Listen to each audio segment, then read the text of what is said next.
Hey guys, thank you so much for stopping by my YouTube channel. I am super excited about today's video because today I'm going to be talking about the 6 things that every bride should know before her wedding day. There are so many things that are going on leading up to your wedding day. There's so many emotions and so many things you have to plan that it's just kind of natural that certain things get put to the side. Since my wedding was not that long ago, these things are fresh in my memory.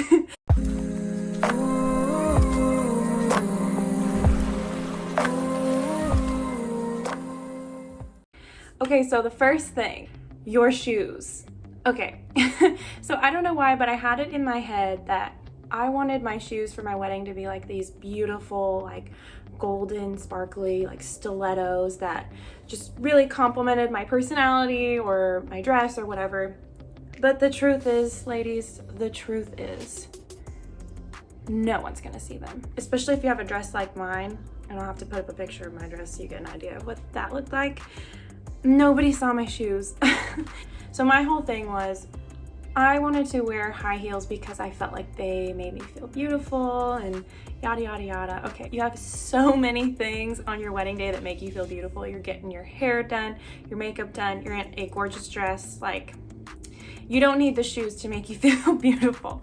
Get shoes that are comfortable, like really comfortable. And for girls like myself, like I'm 5'7", wear flats maybe, or at least bring flats so that you have the option to change into it if you need to.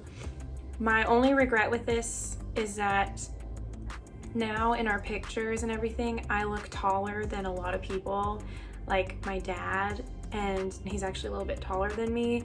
So it's not a huge deal. Yes, maybe that is like a little bit superficial, but it's your wedding day. There are a lot of things that you don't need to do, but you do just because you want to feel good and you want to feel your most beautiful version of yourself. Just think about it, okay? Also, Landon's gonna kill me if I don't say it. He did tell me over and over again I should wear flats or not wear such a high shoe, and I was stubborn and I didn't listen. You happy? Ladies, listen to your husbands or future husbands, whatever it may be. All right, for the second thing on the list, this is a big one. If you have a strapless dress, girl, I beg you, bring a second dress or a change of clothes, whether it's another dress for the reception or just something to change in before you leave for your honeymoon. I highly recommend it because that strapless might stab you in the back, and literally. So basically my situation, I had a beautiful strapless gown that I loved. It fit great in all of my fittings. It felt super comfortable. But you know, in your fittings, you're only wearing it for like 15 minutes max. I mean, not even. Luckily, we did a first look and we did all of our pictures before our ceremony. So it was, you know, fresh. The dress looked great, it fit great, everything. But during the ceremony, my dress, the boning in the corset started bending, like not in a way that it's supposed to be bending. And basically the top lost a lot of its structure, let's just say that. And so not only was it uncomfortable, but I was just so concerned for the rest of the night that like it was too low and it was showing too much. And when it's your wedding day, like that is just not what you want to be thinking about. You want to be dancing, you want to be having a good time. And I truly thought, like in my fittings, that when I would be dancing around with this thing, that it would be like everything would be locked in place. But you know, the dress turned on me. I just wish I had an alternative. So I think if you're not already doing 2 different dresses, and I get it, like I didn't do 2 dresses because, you know, you already spend a fortune on the first one, and so why pick another dress?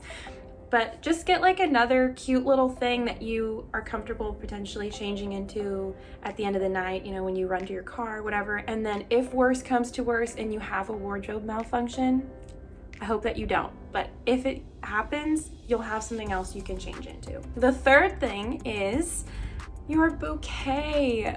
I am so sad about this one. I spent so much time picking our colors and talking to the florist and picking a bouquet, and my bouquet was gorgeous. It was beautiful.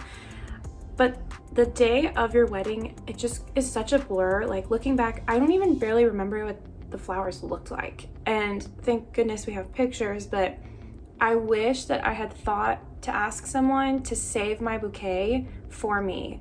Like when you're running off to your car and everyone's got the sparklers or the bubbles or whatever you're doing, like the last thing you're thinking about is like, oh my gosh, I should ask someone to like save my bouquet so I can put it on the wall, or I don't know, whatever. Even if that's not for you, like think about it and decide, so you're not like me where I'm looking back and thinking, oh, maybe I wish I could have saved it or even just thought about it. So the next thing I wish I would have known is that you won't actually get to say hi or goodbye to everyone that comes to your wedding. I know, you spend all this time working on your guest list, and I stressed over wanting everyone to come and not being able to invite everyone. And the truth is, like, we had a small wedding, 100 people or so. I still left the wedding thinking, oh my gosh, I didn't even get to say hi to so-and-so, and I really wanted to because it means a lot to me that they came. And a lot of them came from another state, and I still didn't even get to say hi to them. My family and a lot of my friends came in from out of town, and I realized the next day, like, they're gonna fly home today, and I didn't even get to say goodbye. And also when you're creating your guest list, to not stress out so much about not being able to invite everyone, because that's just the case. Like, you'll never be able to invite everyone that you want to come to your wedding. But focusing more on, like, am I leaving enough room to actually be able to spend time with everyone who shows up? You spend months and months and months obsessing over every little detail, like tablecloths and centerpieces, and should I do cupcakes or cake, and just like all these things, and you don't get to really enjoy it. Like, that's just the truth. Everybody says it, but that's the truth. And so there's like a lot of things that I did, and I DIY'd quite a few things and had certain things custom made through Etsy, which I highly recommend, by the way. But I didn't even get to see it. Like, I didn't even see the tables, like for the cakes. Like, I barely saw that when we did the cake tasting, but you know, I saw it from the back, and I just wasn't even processing everything. And just like we had a lot of little details and decorations that I wish I had gotten photographs of.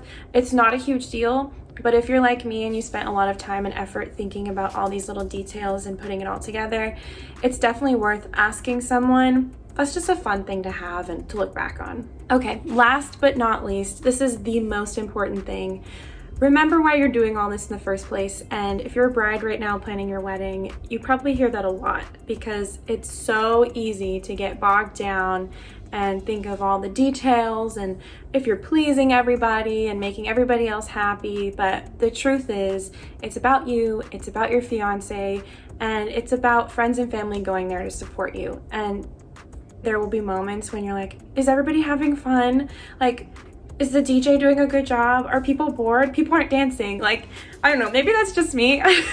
But remember that they're there to support you, and you need to enjoy it, be in the moment, and remember that this is once in a lifetime, and this is the beginning of your life together. All right, so that sums it up. I hope that if you're a bride, that this helps you and maybe helped you think of a couple things that haven't come to mind yet.